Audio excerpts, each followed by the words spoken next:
Et les anges, etc., descendent. Tout à fait. Avec Jibril, alayhi salatu wassalam, qu'on appelle le Ruh, wa Ruhu fiha. Oui. Ils descendent. Pourquoi? Il expliquait que, mais Allah a dit aux anges, à la création même entière, que cette nuit-là, elle est bénie parce que Al-Qur'an, etc. Bon, imaginez-vous, si le prophète nous avait, si vraiment il nous avait déclaré les Laylatul Qadr. Ouais. Oh, la honte. C'est-à-dire que les anges allaient descendre, parce que il n'y a pas que les nuits là seulement, les anges descendent là où on lit le Coran, là où on... Partout, donc, et tout moment. Toutes les nuits, même quand ce n'est pas la recherche de Laylatul Qadr, même dans les nuits impaires, comme vous avez dit, les anges descendent. Pourquoi? Parce que c'est le mois du Coran. Mais si on ne nous avait pas dit que c'est dans les 10 dernières nuits là, ou bien que...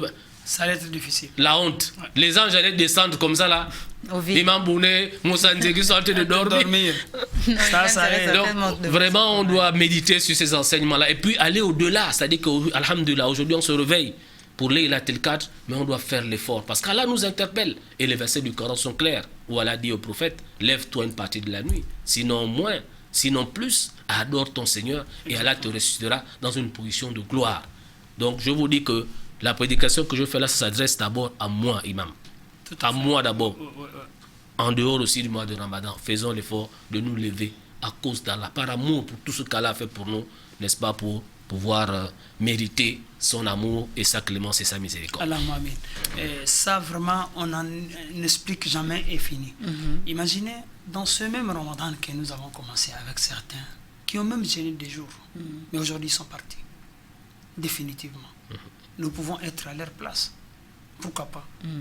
Donc, vu de cette importance, vraiment, nous devons être tout le temps en action. Ce hadith-là est magnifique, il y a beaucoup d'enseignements dedans.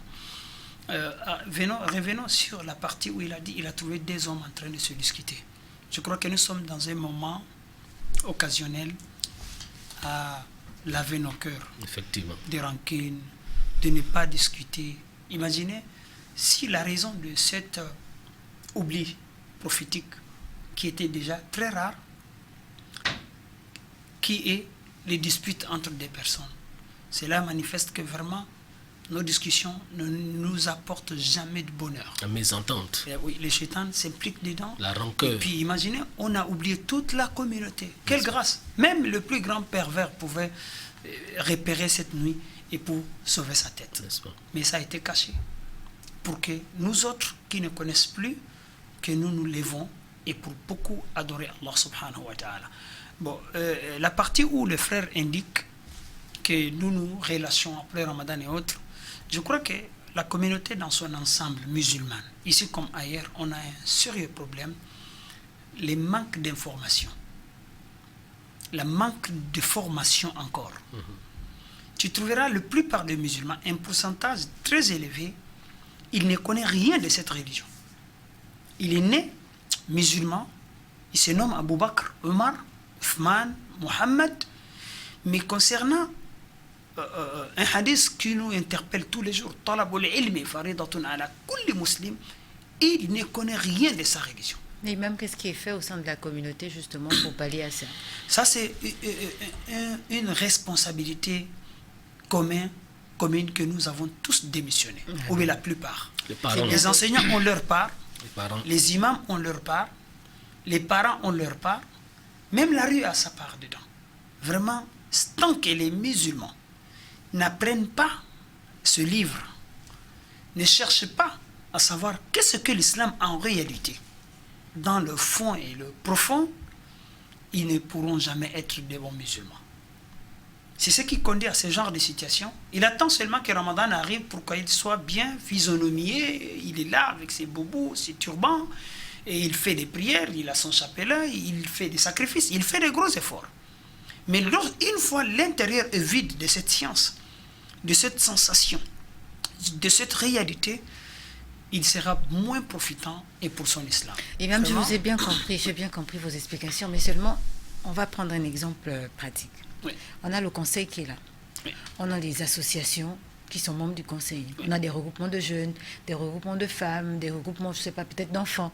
Mais pourquoi au sein de ces regroupements-là, on n'organise pas des conférences, des séances d'apprentissage Pourquoi il n'y a pas un suivi de ce genre? Quand on sait qu'au sein du conseil, il y a des imams qui pourraient accompagner ces associations, qui pourraient accompagner ceux qui connaissent, à enseigner à ceux qui ne connaissent pas. Ces regroupements de femmes, à quel moment elles se retrouvent pour lire le Coran, pour parler de la religion, pour parler de beaucoup de choses dont elles pourraient parler également en rapport avec la religion. Et pour cette partie, nous avons un problème d'organisation. C'est vrai, tout ce que vous venez de dire, ça existe. Oui, ça fait beaucoup de problèmes. Je crois que le monde occidental, malgré tout ce qu'ils ont eu, en matière d'organisation, vraiment, il n'y a rien à dire. Ils sont trop en avance. C'est pour cela que leurs choses marchent. On pourrait copier le modèle. Bon, on pourrait copier le modèle, peut-être, je ne sais pas, le mot m'échappe, bureaucratie. Dans la bureaucratie, l'organisation, etc. Mais sinon, les principes de la religion et du mode de vie occidental, c'est tellement, il y a tellement d'écarts, on ne peut pas tout copier. C'est pour dire, cette harmonisation que nous devons faire, qu'il y a harmonisation, il dit organisation. On harmonise quelque chose qui est déjà organisé.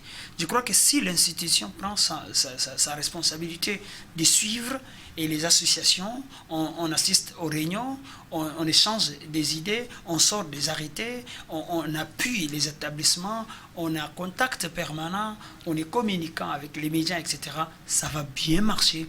On trouvera des enfants qui pourront aller nous représenter un peu partout dans les conférences internationales. Ils vont représenter le pays, l'idéologie, les mentalités, ils vont assister, ils vont participer à toutes sortes de développements que l'islam soutient dans la vie. Mais aujourd'hui, on a perdu cet sacrifice personnel qui s'est tendu vers la familière, qui s'est tendu aussi vers l'institutionnel. Bon, ça c'est un tout. Imam, je rebondis sur la question pour dire que... Mais j'ai envie d'ajouter quelque chose pour te permettre de répondre une bonne fois, en fait. Il y a, comme je disais, des regroupements de femmes qui existent. Par exemple, pour parler de notre institution au sein du conseil. Mais on a encore des femmes, par exemple, qui se retrouvent à vivre des choses qu'elles auraient pu partager avec ces femmes-là. Je parle de la condition féminine. Pourquoi? Moi, j'ai l'impression, pour parler de mon cas personnellement, en tant que jeune fille, d'être abandonnée par la communauté. Ah bon? Un peu. Donc, d'une certaine manière, je ne sais pas si je me fais comprendre. En fait. Il n'y a pas d'encadrement. Voilà, l'expression exacte, c'est ça. Il n'y a pas d'encadrement. Je voulais rebondir sur ça pour dire on aurait pu avoir une plateforme où les femmes sont édifiées, les femmes sont enseignées, même celles qui sont mariées, qui ont des difficultés, qui ont des différends, qui ont certains soucis qu'on nous expose ici, par exemple, lors des émissions dont on ne veut pas parler à l'antenne. Elles pourraient régler ça en interne avec des femmes comme elles. Ça se passe. Je voulais rebondir seulement pour dire qu'en matière de tout ce que... tu as donné comme question, le conseil fait beaucoup, et même beaucoup. Et pour te dire simplement que j'ai un cas pratique, celui de la Côte d'Ivoire. Et quand je compare, c'est-à-dire quand j'étais dans l'association des jeunes musulmans de Trècheville, et quand je compare, j'ai quitté effectivement la Côte d'Ivoire dans les années 2000, et aujourd'hui je suis toujours... vraiment attaché avec les frères, je vois un peu comment ça se développe là-bas. Vraiment, nous sommes logés en la bonne enseigne, dans le sens que je veux simplement dire que le conseil ici déjà régit toutes les mosquées. Dans Libreville, on a un nombre de mosquées qu'on ne retrouve pas dans d'autres villes, en termes de kilomètres carrés, en termes de population. Qu'est-ce que ça veut dire? Ça veut dire, et j'ai clashé un frère comme ça à la radio dans une émission animée par Mariam Kale pour un frère qui posait le même débat en disant qu'on n'a pas de centre d'apprentissage, on n'a pas de maison, machin. J'ai dit non, on en a. Nos mosquées, ce qu'il faut peut-être encore aujourd'hui, et ça le conseil le fait, avec l'exigence de faire l'écoute en français. Sinon, traduction, dans des mosquées comme Batavia, vous avez le cours déjà fait, on vous le donne. Il y a des prédications dans ces mosquées-là tout le temps.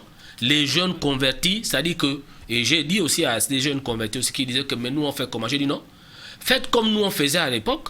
Je ne vois pas un jeune converti qui va venir chez un imam dans une mosquée, dans la mosquée de l'imam Bonnet, pour dire voilà un imam qu'on a aussi sur le plateau, qui en plus de sa mosquée a un centre d'apprentissage. Donc, il y a des mosquées partout qui font en sorte que le musulman, la musulmane a accès à l'information. Et cela est supervisé par le conseil. Le conseil islamique encore fait un gros effort de fournir à la communauté ce qu'on n'a même pas dans les pays comme la France, de doter la communauté d'une chaîne de télévision et de radio.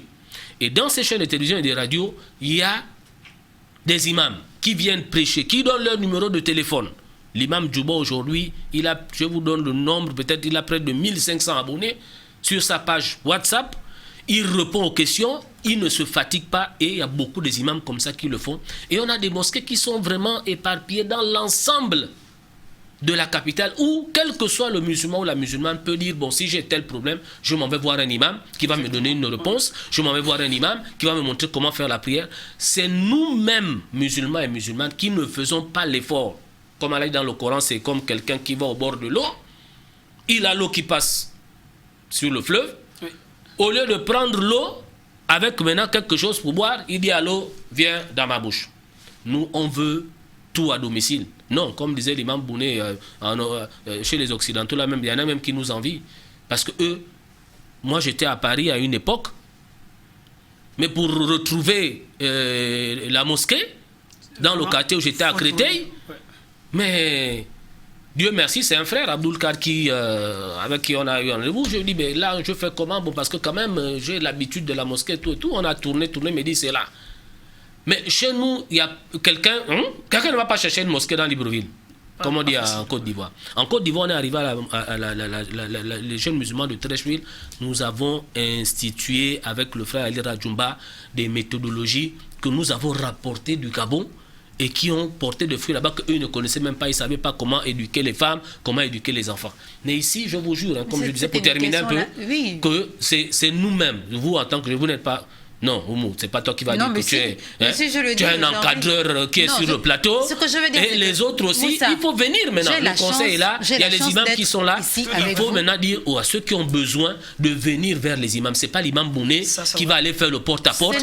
Vous avez son numéro de téléphone, vous connaissez sa mosquée, vous connaissez les mosquées, vous connaissez les prédicateurs, vous avez la chaîne de télévision et de radio, vous pouvez avoir accès facilement à un imam. Oumou, demande à tes sœurs et à tes frères de venir vers l'information. Le conseil en a suffisamment fait. Il y a des questions pour lesquelles on ne va pas directement vers quelqu'un qu'on ne connaît pas forcément. Même si c'est pas un imam, même si c'est un imam, pardon. Moi, j'ai peut-être la chance de vous connaître. Non, l'imam, c'est l'imam. Ce que je veux dire, c'est on ne doit pas avoir de... Ce que je veux dire, c'est on ne doit pas mettre des barrières entre l'imam et parce qu'on ne le connaît pas encore. Non, mais on doit dépasser. L'imam, c'est d'abord une histoire de confiance. On a des mosquées, je suis d'accord. On a assez de mosquées, on a des mosquées partout. Dieu merci, alhamdoulilah. Mais ce n'est pas seulement avoir des mosquées. On a des musulmans qui ne fréquentent pas les mosquées, qui ne prient même pas. Qu'est-ce qu'on veut faire de cela? On veut les attirer un peu plus. On leur demande de suivre la télé et la radio, par exemple. Il y a des mouvements, il y a des regroupements qui pourraient faire des enseignements faciles. C'est-à-dire que commencer d'abord à parler de la religion avant d'attirer le frère et la sœur au sein de la mosquée. Mais, il faut que la personne s'identifie à quelque chose. Ce que je veux dire, c'est ça. Oui, il faut qu'on fasse vivre. Il faut qu'on fasse vivre. On est dans le même couloir. Il y a des efforts. Oui, mais il y a des efforts qui sont faits. Ce que je dis, c'est qu'il faut qu'on en fasse un peu plus. Parce que si on se conforte dans la position qu'on a en disant non, on ne se conforte pas. On essaie toujours. On a ceci, on fait cela, on fait cela. Vous avez écouté l'imam Ismaël Hosseini Ossa à la radio. Je reviens sur quelque chose. Il va toujours dans le sens de faire toujours un peu plus. Moi, ce que je veux, c'est d'attirer l'attention de nos responsables, des gens qui ont les associations. Mais ils ont fait leur possible aussi. Oui, qu'ils en fassent encore un peu plus. Vous avez un cas, là, sur le plateau, Imam Bouné a un centre d'apprentissage. Bien sûr. Gratuit. Arabe, nouveau converti. Et il y a d'autres comme ça avec le frère Diakité. Il y a la petite mosquée du PK7. Il y a des coins comme ça un peu partout. C'est quand même de leur côté, vraiment. Ils ont mais je vous dis, c'est souvent nous. Parce que, comme je dis souvent, moi j'ai un groupe de frères musulmans et de sœurs musulmanes, Imam Bouné. Quand on s'est converti, on allait de lui à Montagne Sainte. C'est là où se trouvait notre oustaz. On marchait, on ne prenait pas le taxi. Aujourd'hui, on veut que l'imam se déplace. Viens te trouver à la maison. Dis à tes soeurs, aux frères que levez-vous, l'information est là. Les imams sont là pour répondre à vous. En vérité, tu as été sincère avec la religion. Il y a une chose que je vais vous ajouter d'information. Je crois que nous, on a contact avec beaucoup des associations féminines. Mais ces associations-là, on les voit pour faire des dons, on les voit que leur... Imam, j'ai même oublié qu'on a la condition féminine avec la soeur Léla Ouanga et Amina Farhan, mais elles font beaucoup pour les femmes. Dès qu'il y a un souci, c'est même elles qui... Non, il y a beaucoup de choses qui sont... c'est pas connu. Si c'est fait peut-être dans un cercle fermé, c'est pas connu. Mais c'est parce que les gens ne veulent pas connaître. Non, les gens connaissent le conseil. Mais il faut connaître le conseil. Vous connaissez le conseil, Imam, mais ils ne savent pas qu'au conseil, il y a des départements. Il y a le département d'Awa, département affaires sociales, département conditions féminines. Qui existe. Parce qu'il faut faire le dépistage. On ne va pas attendre, mais il faut que ça vive en plein temps. Ça vit. Non, moi je ne les vois pas vivre. La sœur Leïla et la sœur Mina. Moi je ne les vois pas vivre. Je sais que ça existe parce que je suis à Nord TV, je travaille avec le conseil. Mais ça fait partie du débat. Les enseignements de la nuit de Leïla Tilkat. Parce que c'est très important justement d'avoir cet encadrement-là, de pouvoir se retrouver, de savoir que j'ai un programme avec la condition féminine du conseil. Chaque lundi, on se retrouve à telle heure dans telle mosquée ou à tel endroit. On parle un peu de l'islam, on parle des problèmes de femmes, on parle de la religion. C'est autant de choses qui peuvent séduire. Mais vous, en tant que communicatrice, oui. C'est ce que je fais là. C'est ce que je fais là. Attendez, mais vous ne le faites pas. Seulement pendant Ramadan, imam. Après Ramadan, là, elle va... Non, je profite de l'occasion. C'est seulement pendant Ramadan. Après Ramadan, là, elle va... Je ne cesse de décrire ça. C'est des conversations qu'on a tout le temps. Alors qu'on a dit qu'il faut continuer après Ramadan. C'est des conversations qu'on a tout le temps. C'est ce qu'on dit tout le temps. On exhorte les sœurs. Attendez, vous avez... Et d'ailleurs, moi, j'aimerais même faire partie de ces mouvements-là, être impliquée. En tant que communicatrice. Oui, j'aimerais justement. Mais tu étais où depuis là? Je suis là. Je ne demande que ça. Je ne demande que ça. Je ne demande que ça. Bon, Oumou. Donc, imam, elle vient de vous dire qu'elle va créer une émission pour les femmes. Et puis voilà, après Ramadan. Elle a entendu la prêche. D'ailleurs, la sœur Aïcha Onia a une émission. Elle a entendu la prêche. Non, mais là-bas, on ne parle pas vraiment des questions. Mais il faudrait justement qu'on développe. Mais comme dit Moussa, c'est de votre devoir. L'imam a dit, bon, voilà. Inch'Allah, après Ramadan, on aura une émission sur les femmes. Bon, voilà. Sinon, l'information, je vous jure, l'information est là. Vraiment, on doit demander aussi. On n'est pas. Rien n'est parfait. La perfection. Mais je vous jure que, je vous dis, c'est avec expérience que je vous le dis. Non seulement la Côte d'Ivoire, mais j'ai fait quelques pays où je vois un peu comment... Mais quand vous êtes de l'extérieur, vous entendez qu'il y a des associations. Mais quand vous allez sur le terrain, en gros, c'est des associations beaucoup. Aujourd'hui, on lutte contre la pauvreté. Mais en termes d'apprentissage et de disponibilité, je vous jure, nous aujourd'hui, avec les jeunes frères qui viennent de Médine, ils sont disponibles. Vous leur donnez rendez-vous, vous allez à leur mosquée. Mais aujourd'hui, je vous dis, et en tant que converti, je vous dis, parce que moi je me suis converti avec beaucoup de frères musulmans gabonais, même à l'université, on a profité, on a parlé de l'islam, machin.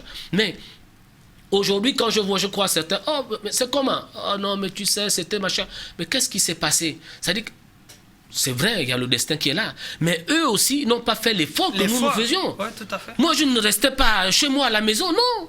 Je disais que non, je vais aller dans une mosquée, je vais aller voir un oustaz. Quand j'apprenais qu'il y a les frères de... À l'époque aussi, on avait les frères de Cité Mébiam. On allait jusqu'à la mosquée de la Cité au Vendo. C'est ce que je disais, la détermination d'engagement n'est pas le même. Ceux qui sont restés sur place en entendant que le Coran vient les trouver à la maison, mais ils se sont découragés et puis après ils sont sortis. Et aujourd'hui, Oumou, excusez-moi, aujourd'hui c'est la même chose. On a des...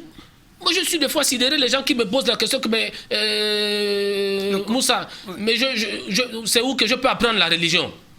Regardez une question comme ça, imam. Mais va à la mosquée. Mais il a posé la question parce qu'il n'a pas la... Mais si, il a la réponse, il connaît que c'est à la mosquée on apprend la religion. Il sait qu'à la mosquée on va prier, mais il va trouver sur un oustaz, un imam qui va lui montrer en termes de comment faire la fatia, la prière, etc.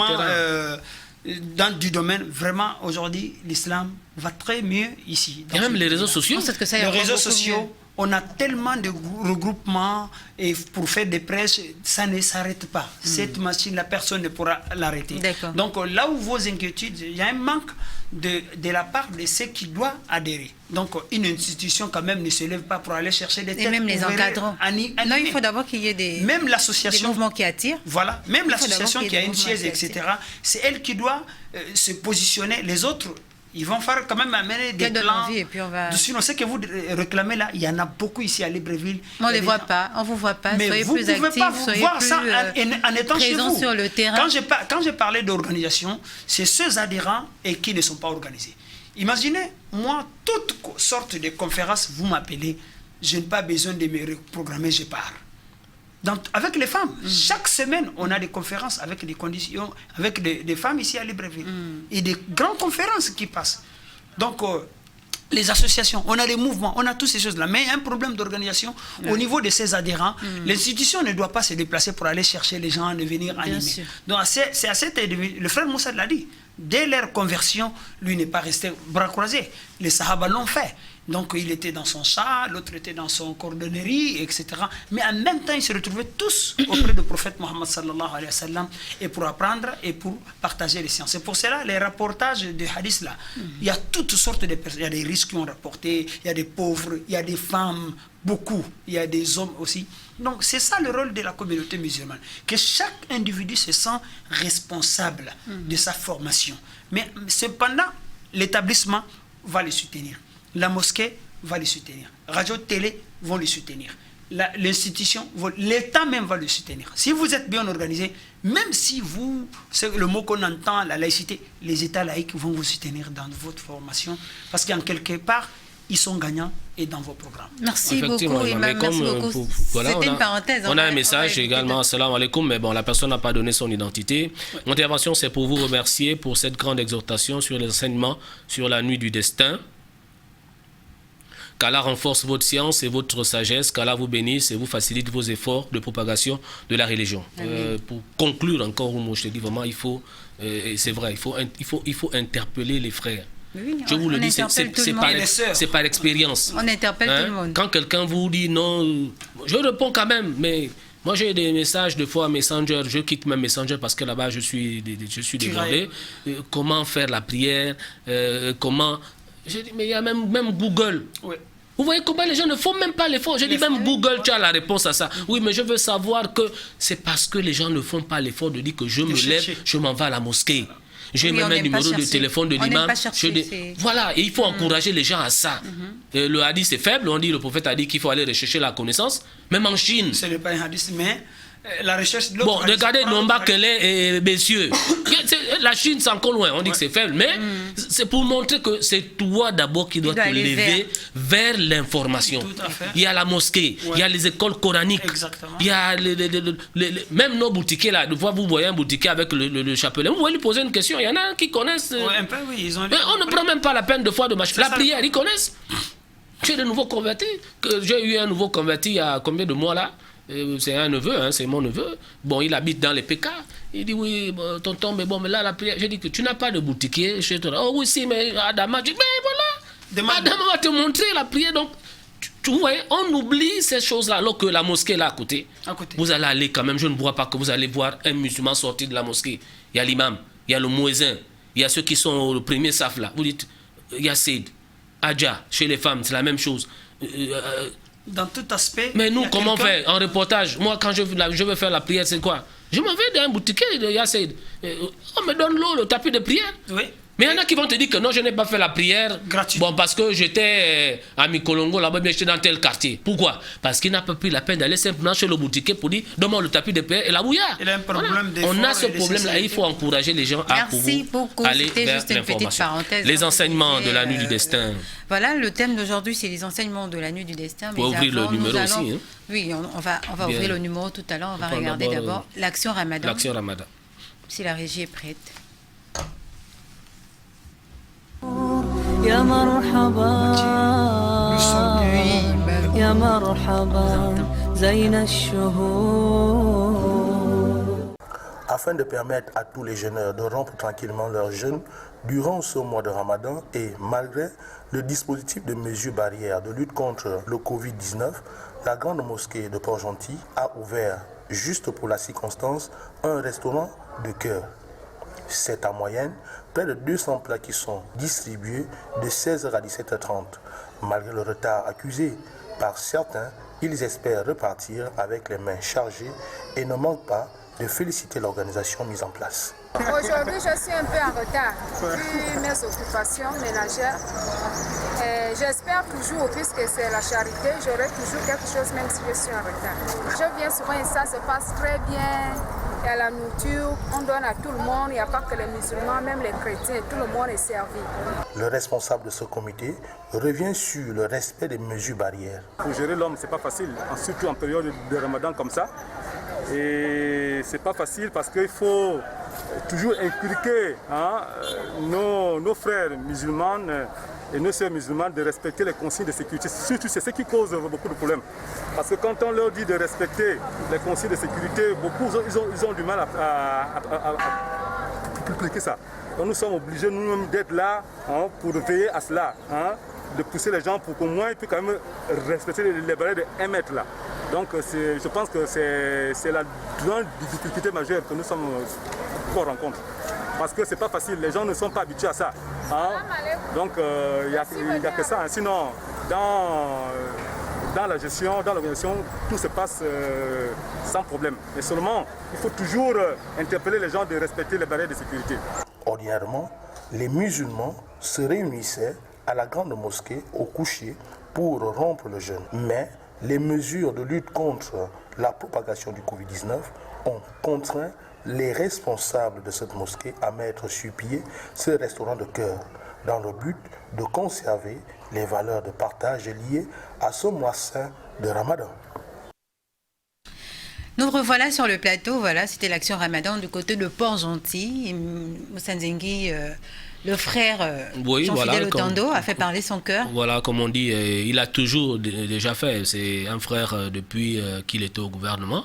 Il faisait beaucoup pour la communauté musulmane de Port-Gentil qui avait déjà comme ça oublié même les grands rendez-vous après le Ramadan, après la fête de Eid el-Kébir.